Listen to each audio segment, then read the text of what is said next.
everybody. Thank you so much for joining Hashtag No Limits. I am your host, Shelly Keno. Hashtag No Limits is about people who society places limits upon, but who are busting through those limits. Ophelia says in Hamlet, we know who we are, but not who we will be. And I believe that to be 100% true based on my own life experiences, but so many other lives that I have been part of. And that I don't think there is a better or more beautiful example than the caterpillar turning into the butterfly. Really quick science lesson here for those who don't know. The caterpillar literally dissolves into its cells right when it thinks its life is over. It reforms into the butterfly in the cocoon, and it's still not finished struggling, though. It has to struggle for its wings in order for them to be strong enough when they get out of the cocoon to take it everywhere it's going to go and to soar to all the beautiful heights that it goes to. None of that can be easy, but none of that is easy as an individual busting through the limits that society places upon us. So I just am so excited. My guest today has a very personal story, as most of my guests do, but this is one that the topic is, I think, a little bit more sentimental and hard because I have known people very personally who have experienced what we're going to talk about today.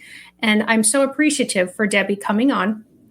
I'll bring her on in just a few more seconds. I just want to remind you, if you are watching live, give us a hashtag live and where you're watching from. If you're in the replay, give us a hashtag replay and where you're watching from. And make sure you like and subscribe to this channel because you don't want to miss any of the motivational and inspiring people that are on Hashtag No Limits. I'm so happy that I've had as many episodes and had as many opportunities as I've had. All right, enough from me. I'm going to bring Debbie on. Debbie, thank you so much for being here today. How are you? Oh, I'm well. Thank you, Shelly, for having me.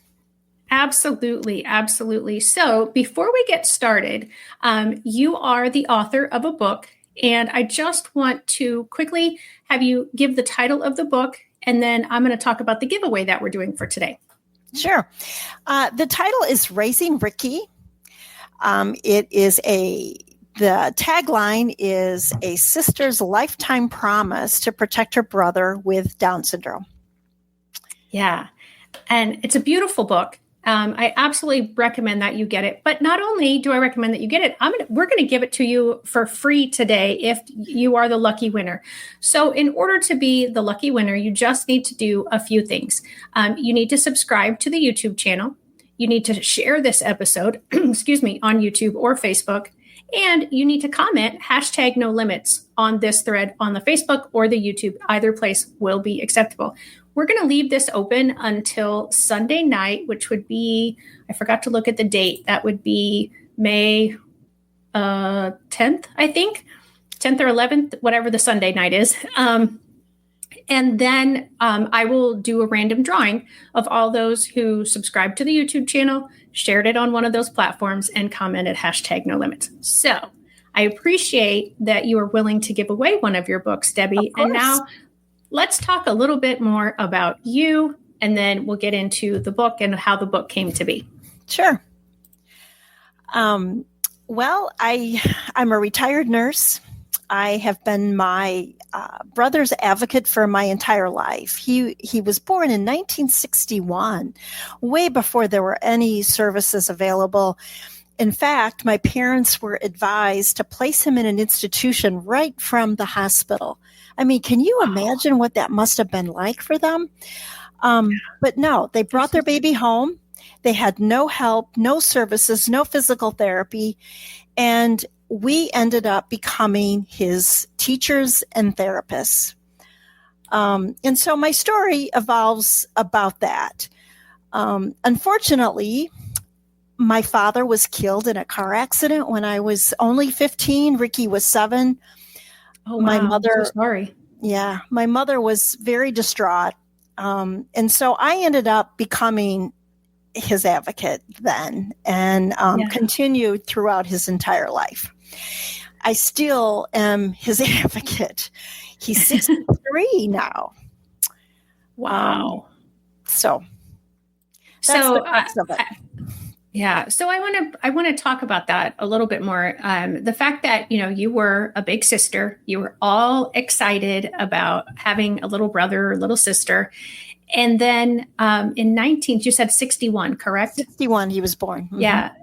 So the special education law didn't come into being until 1975. And it wasn't even really until the late 60s, early 70s that there were even laws around the country about educating people with disabilities. Not even, I mean, the federal law didn't come in until the mid 70s. So when you talk about, I mean, the reason that the federal education law came into being is because of exactly what almost happened to your brother. Exactly.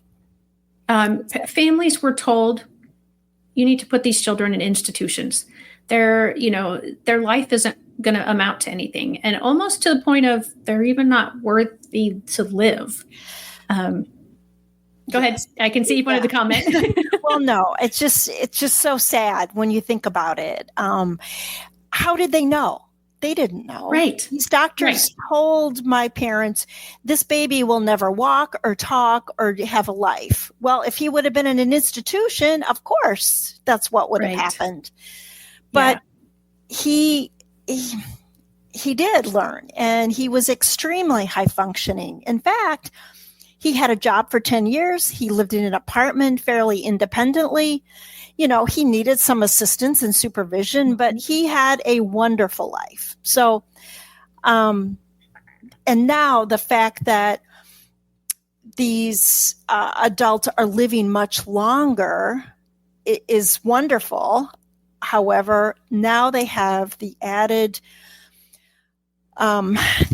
issue of developing Alzheimer's disease. Yeah, and that's where it gets extra personal for me, because I have had, my grandfather had dementia, and my father passed away much younger than what his father had been, but he was kind of on the cusp of starting with some dementia, and neither of them had Down syndrome, and I can just imagine how much more complex and complicated the situation becomes when you add in that other factor, that other layer. Yeah.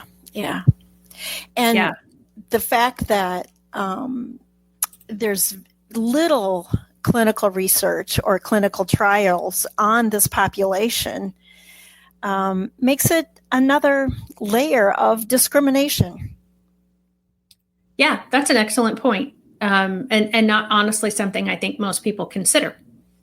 You know, that we have to have all those represented that have dementia, no matter what other factors are going on.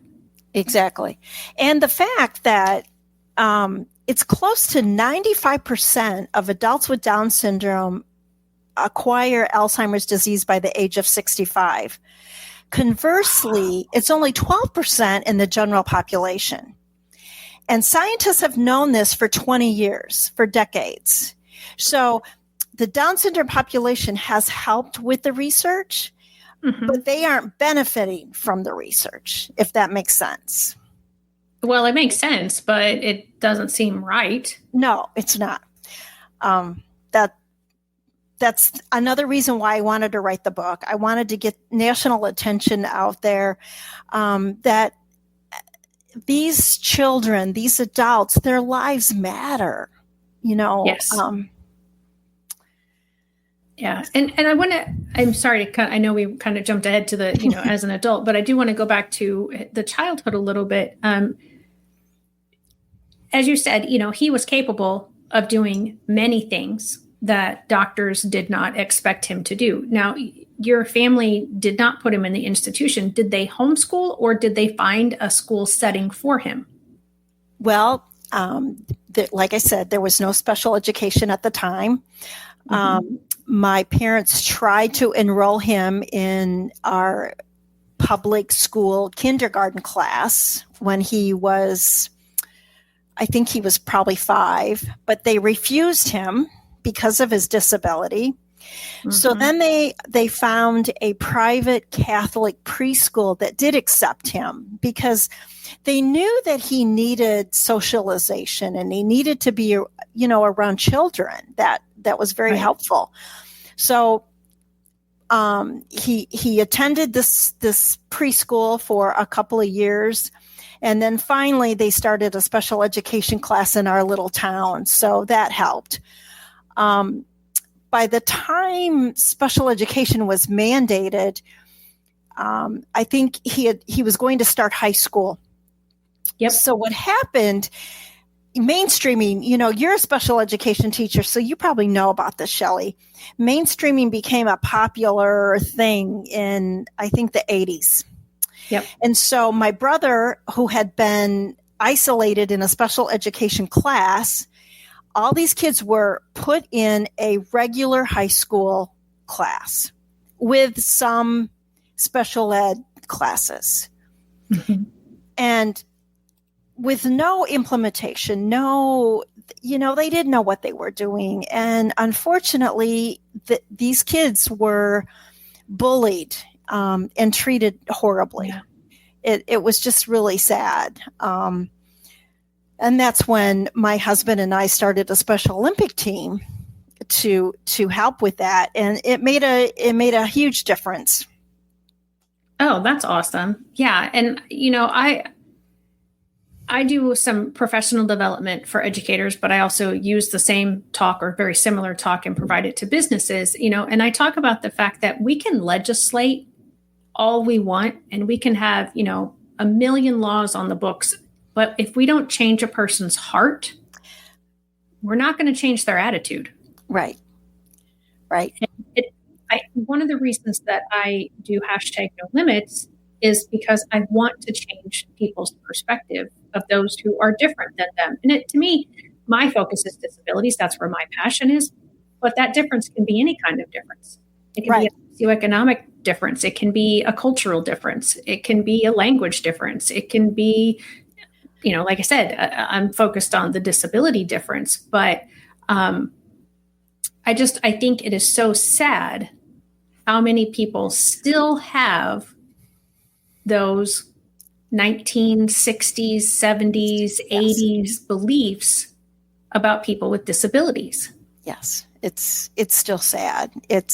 In fact, I wrote a blog post about the myth of inclusion because, we want to say that we have inclusion, but we really don't, not yet.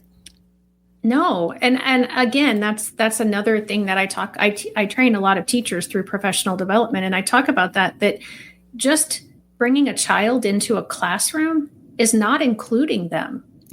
No.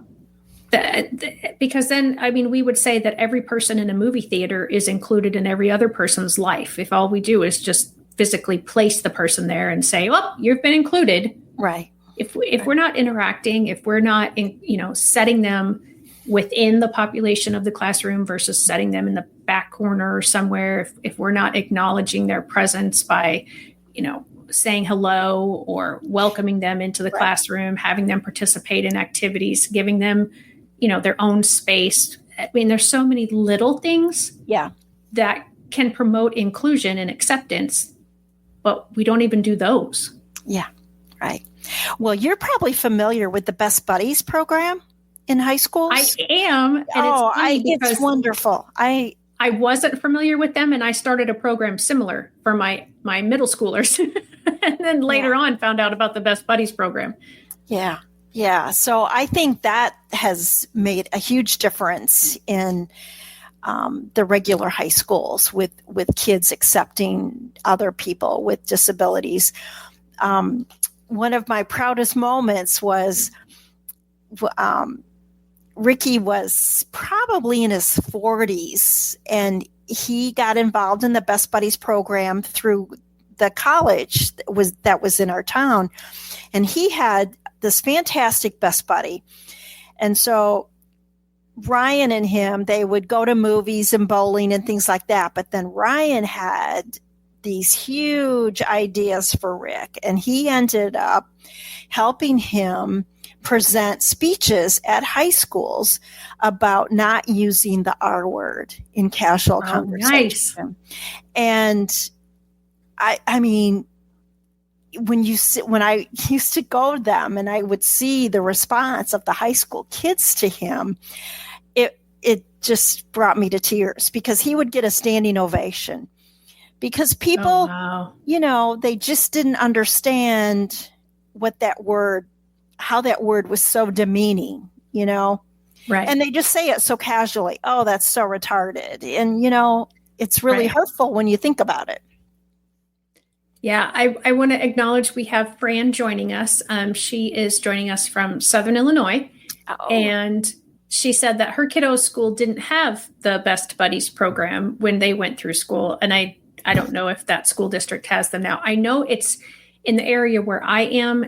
It's not really a program that happens. Like I said, I started one at my when I taught middle school special education students, and it was a phenomenal success because it did what Best Buddies does. It brings people of the general education population to the special education population, and they interact. They have fun. They play games. Right. They maybe they do some tutoring, maybe not. But it's just having that exposure, Yeah. and again, being able to challenge those perspectives and hopefully change those perspectives that it doesn't matter what the difference is. A person is a person first. Right. And, I think things like that become contagious. If one person stands up, then somebody else wants to stand up. And right. Yeah, no, absolutely. And so I appreciate, what you said about, that the special ed law came into being about 1975. So he would have been about 14 going into high school. And the bullying thing is, again, it still happens today. I hope it doesn't happen to the extent that it used to happen because of programs like Best Buddies, because of, your book and my book and shows like this, that it's getting out there. Yeah, that just because somebody has a difference doesn't mean they're bad or less than. Yeah.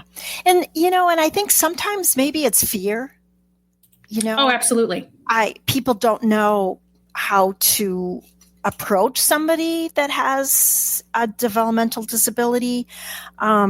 I know even in my own community, sometimes we would take Ricky to events and some people would be standoffish, like, Yeah. But once they would start talking with him and they find like, oh, he's wonderful, he's entertaining, he's fun, Yeah. They just give him a chance.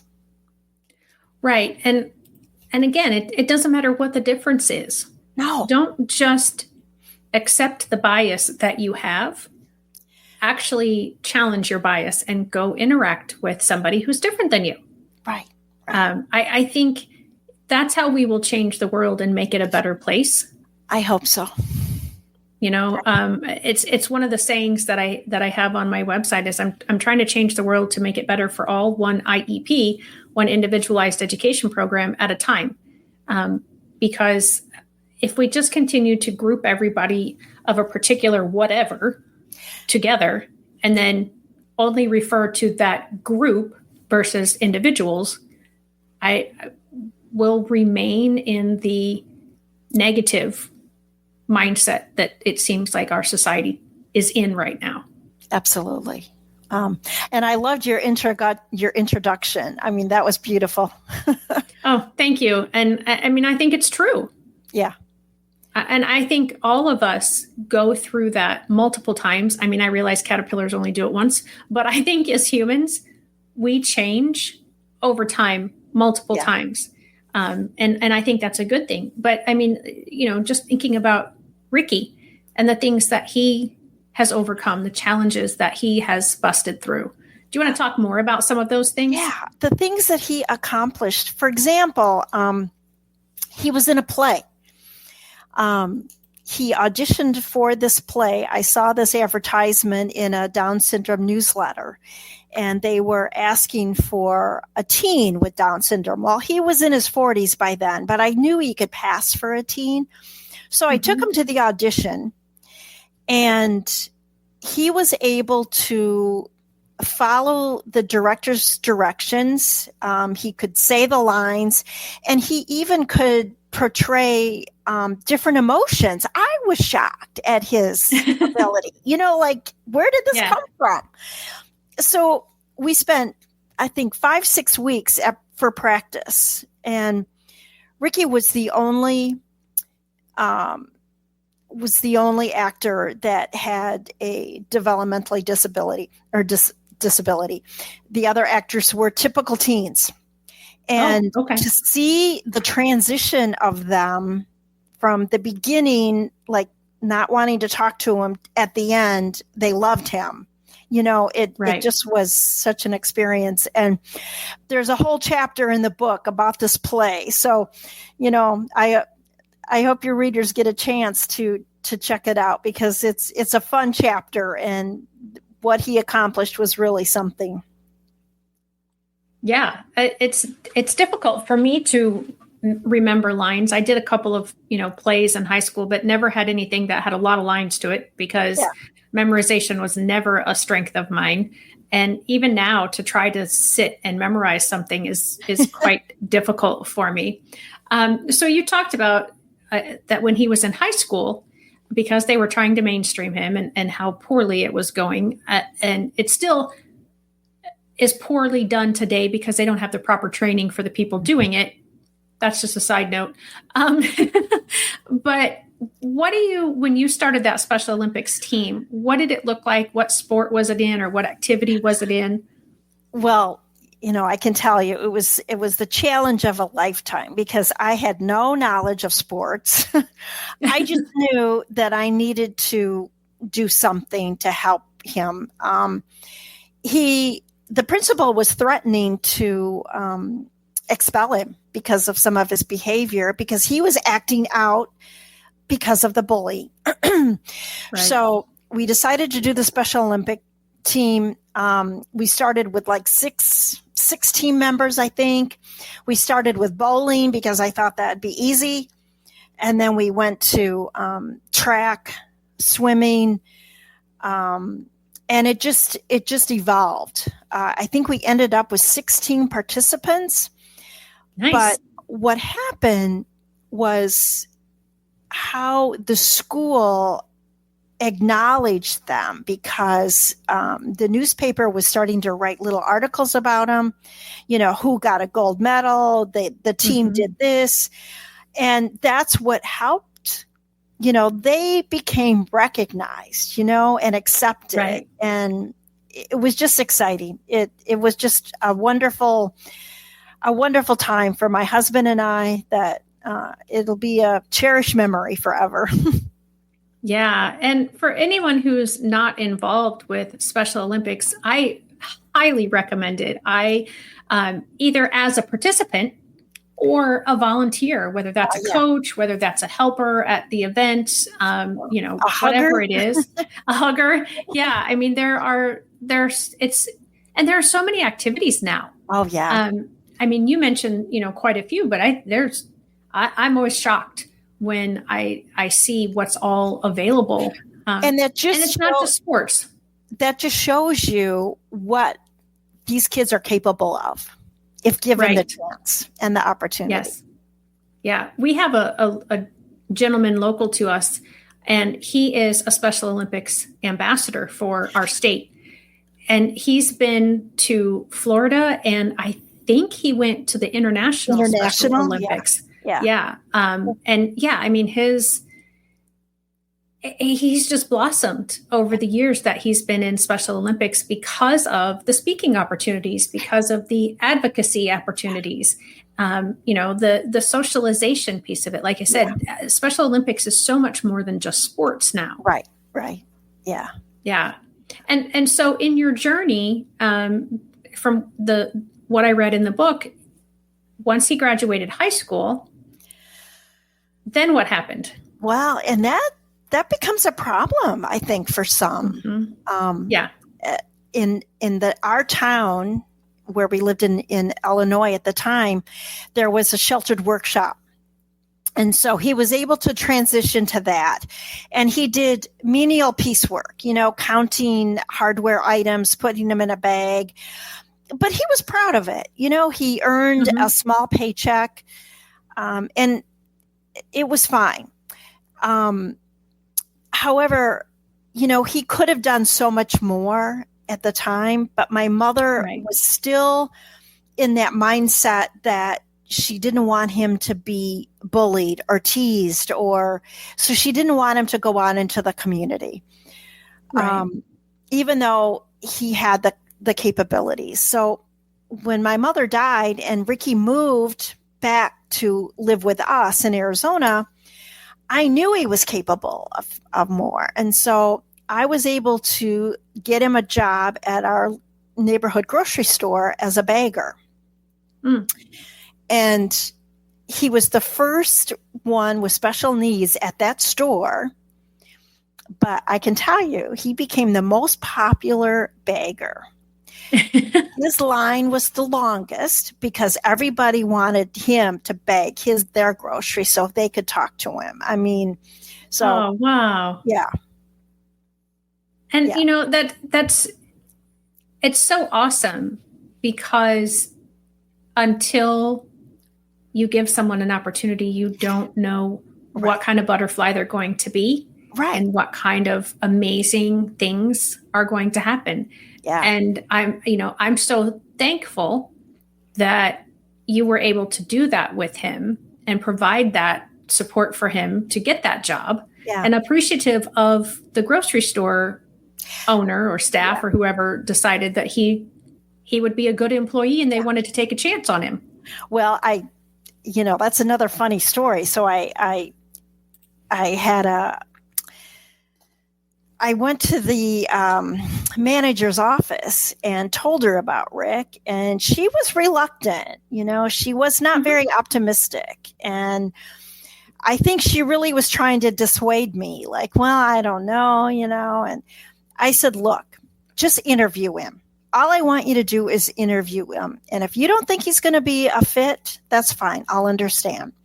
So the next day, I take Ricky to the interview. I had picked out his clothes, and he comes out of his bedroom with his full suit.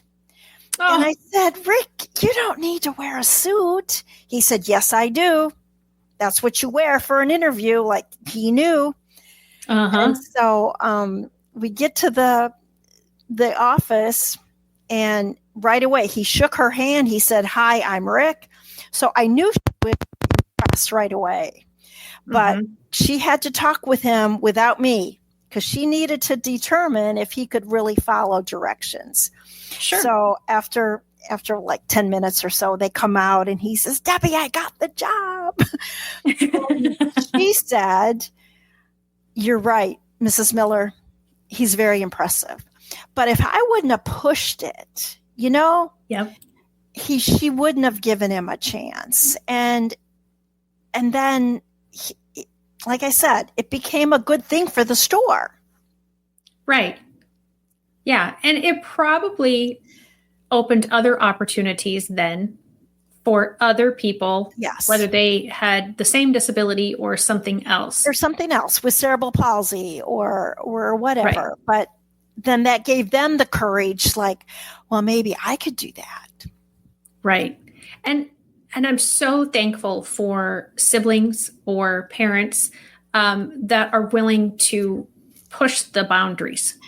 I have a situation where I'm an advocate for the parent, and we've pushed and pushed and pushed, and now the IEP team understands. Like, oh my gosh, yes, this child is capable of so much more than what we were giving her credit for, and they're willing to try new things, which is opening the doors for other students coming. Yeah. But you've got to push the limits. You can't be afraid. That's the problem. Is they need advocates like yourself. And sometimes the families are reluctant. Like I told you about my mom. She just was too afraid to allow him to have those opportunities. And that sheltered him, which, but anyway. So yeah, my book is all about his whole life. I hope your readers will, or your listeners will want to look at it, because I think it's a good book. Yeah, I mean, yeah, like I said at the beginning, it is a lovely book. For my regular viewers who watch live, you realize that I started late today, and the reason we started at a later time is because Debbie is involved in something that is very important, and I would like for you to talk about that, Debbie, please. Yes, well, I think I mentioned it earlier about the increased incidence in Alzheimer's. With adults with Down syndrome and Alzheimer's disease. Unfortunately, there has been a lack of research in that particular population. However, the good news is, in this year, we are starting a new research project that I'm involved in. There are going to be a couple of clinical trials that will include adults with Down syndrome on some of the medications. So I'm really excited. I'm a little dismayed that it's taken this long, but you know, progress sometimes is slow. And so there's a couple of pages in the end of the book that describes this research and what they hope to find out. So, yeah, awesome. That, I think that is amazing work, and I applaud you for doing that. And if there's anyone else who would like to be involved in a study, leave us a comment, and I'll talk to Debbie and see if we can't direct you. I don't know that you'd be able to participate in the exact one that she's doing, but she may know of resources of where to look. Or because what's promising, it's too late for my brother, unfortunately, because he's 63 and he already has middle stage. But what they're hoping to find is if we can diagnose them earlier or even before any symptoms happen, maybe we can prevent or at least delay the progression. So that's exciting. So, these families that have teens with Down syndrome or young adults, because some of these adults start showing symptoms as early as age 40. Oh, wow. Yeah. Okay. And what would a parent or a sibling look for? Like, what sort of symptoms are you talking about that they might be made aware of? They're just, sometimes it's subtle. In fact, I ignored some of the symptoms because I was so busy taking care of my husband. But, just like with any person that starts developing dementia, they're more forgetful. Maybe their activities of daily living changes. For example, Rick was forgetting to put toothpaste on his toothbrush. He was forgetting to use soap in the shower. He had a pill reminder box and he wasn't taking the pills, like he was forgetting to do that. So just things like that. But as the disease progresses, it's just like anyone else in the general population that has Alzheimer's or dementia.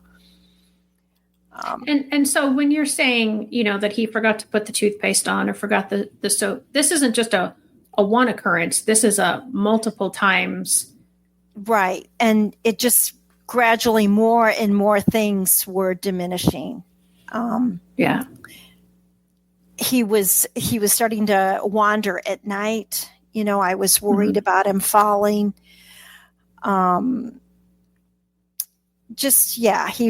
He still remembers me. He knows who I am, which I'm very grateful for.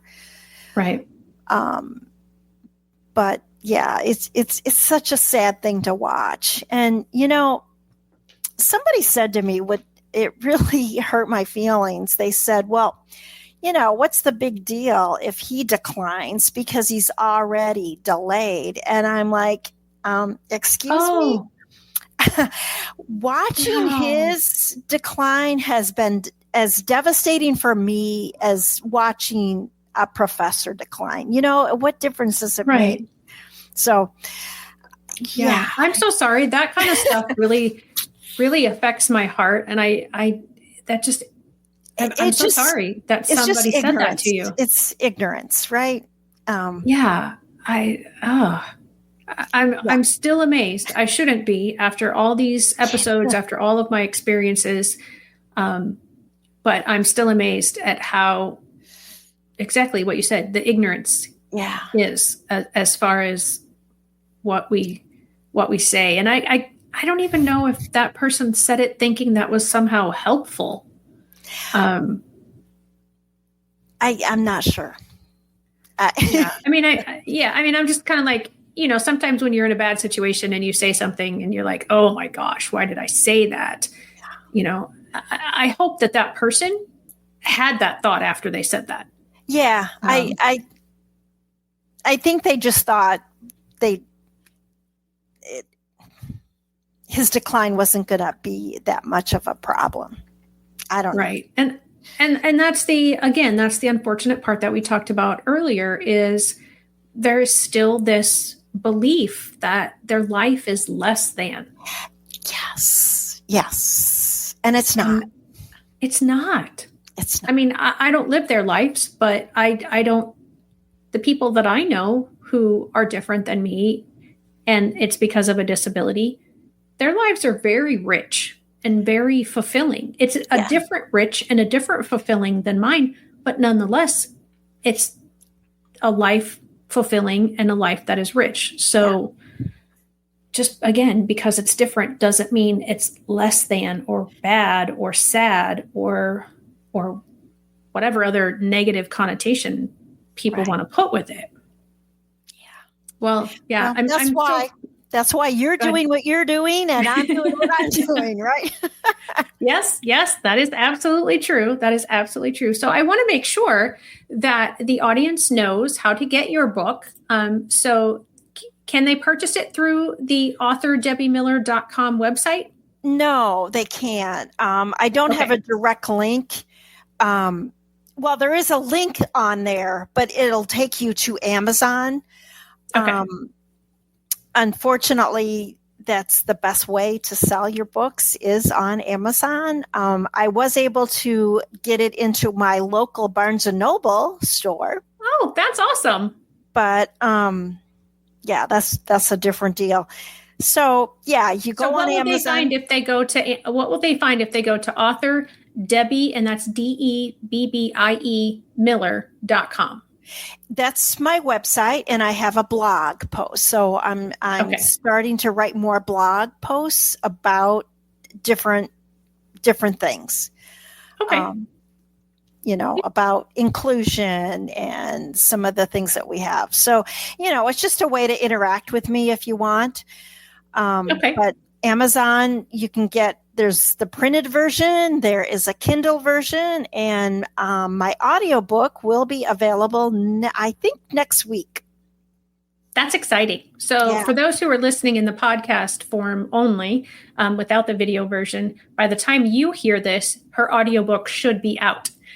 So you want to check Amazon for that. So I want to, for those who are just listening, one Amazon link is https://a.co/d as in dog /CYCTUKR. And that's for one version of the book. And then the other version of the book, is that https://a.co/d as in dog /7JLTJ2T. And those will be linked in the show notes of the podcast when it does come out as the podcast. And so I definitely want to commend you for what you have done. I can only imagine the difficulty that you have gone through emotionally, possibly physically, probably financially, in taking on your sibling. And I, if you don't mind, I would like to talk about that a little bit more, because I haven't had a lot of siblings Many of my guests are either the person with the disability or the parent. And the fact that you're 8 years older, is he your only sibling? I had two other half siblings. We didn't have the same father, but they were older. And so I barely knew them. So it's pretty much my brother and me. Yeah. And so, you have, as an 8-year-old, these great expectations. You probably played with dolls and, before he was there to, kind of get used to the idea of, what it would be like and whatever. And so how did it change you and, kind of how you interacted with your friends and your activities? Well, I didn't understand that he was any different. Looking back, and this is one of the first chapters, is a playmate on the playground said, "Your brother's a retard." And I didn't know what that word meant. And so I went home and asked my mother, and her shocked response was a slap across my face because, you just didn't use that word. Wow. Well, later they explained, Ricky has a condition called Down syndrome, blah, blah, blah. And so then it became my, I guess, goal in life to protect him. And so I would fight kids on the playground. Nobody's going to call him that. Nobody's, and it just became part of my life. I would rush home from school and work with him on his exercises and on his speech because, like I said, he didn't have any therapists at that time. Right. We were, until we were able to get him into that preschool. So it's just been part of my life, I guess. I love him. And yeah. I just knew that I had to take care of him. Yeah. And in your book, you talk about the struggles that your mom dealt with. And I don't know if you want to share any of that right now, but. Well, sure. I think she suffered from a few things, mental illness, and Ricky's diagnosis was hard for her to take, and since she did not have any support system. And then when my father was tragically killed, and here she is left with a teenage daughter and this disabled son, and she has no job skills. She doesn't know how she's going to take care of them. And she just kind of checked out, if you know what I mean. Yeah. And so I had to step in. But I had wonderful grandparents that helped me. You don't know what you're able to achieve or overcome until you do it, right? Somebody says, sometimes people will say to me, well, I don't know how you did that. Well, you don't know until you have to, sometimes you don't have a choice. Right. So, and, I was fortunate enough to marry a wonderful man who has, been there our whole time. And in fact, when he asked me to marry him, I said, you're not going to just marry me. You have to accept Ricky too, because probably he's going to live with us someday. So, I don't think some people realize that when they have a sibling and the parents are older, that becomes their responsibility usually. Yeah. And that's kind of why I wanted you to talk about it from the siblings' perspective, because I know in working with the parents that I've worked with over the years that a big fear for most of the parents is, Yeah. what happens to my child when I am not here. Yeah. I And can't many, imagine. yeah, and many parents many siblings feel that they should be the one, that they shouldn't allow the sibling to have to go to a group home or go to, anywhere other than, their own home if they're just the only sibling like yourself, Mhm. basically. Or, even if they have multiple siblings, like, well, who's going to take care of the sibling that mom and dad have taken care of all these years? And while I appreciate that sentiment, it was said to me in an interview with a sibling that it's not your responsibility as the sibling. Right. It's your gift if you choose to give it. Right. Right. That's how we should look at it.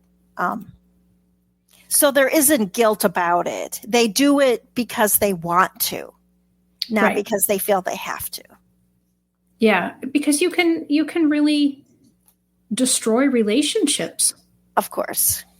And like you said, I don't even think siblings realize if there's multiple siblings and one of them does take on the responsibility of caring for the one who needs it.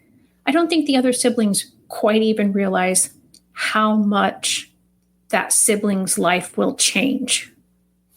Both, actually. I mean, both the one moving in and the one who's taking care. Right. Because I don't know how you could know, unless you go through it yourself or you like this. I hope that having episodes like this one, where a sibling can talk about exactly what you just said about when you were proposed to, Jeff was not just proposing to you. Right. And again, that was my choice. Right. I wanted him to realize that this is my choice. It's not that my parents aren't saying you have to. It was Right. my choice.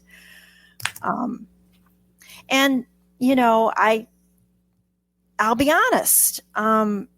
Sometimes I felt burdened, or I felt sorry for myself because, why, Jeff and I retired, and it's like, why can't we enjoy our retirement? No, we still have Rick to worry about. Right. But, those are fleeting moments.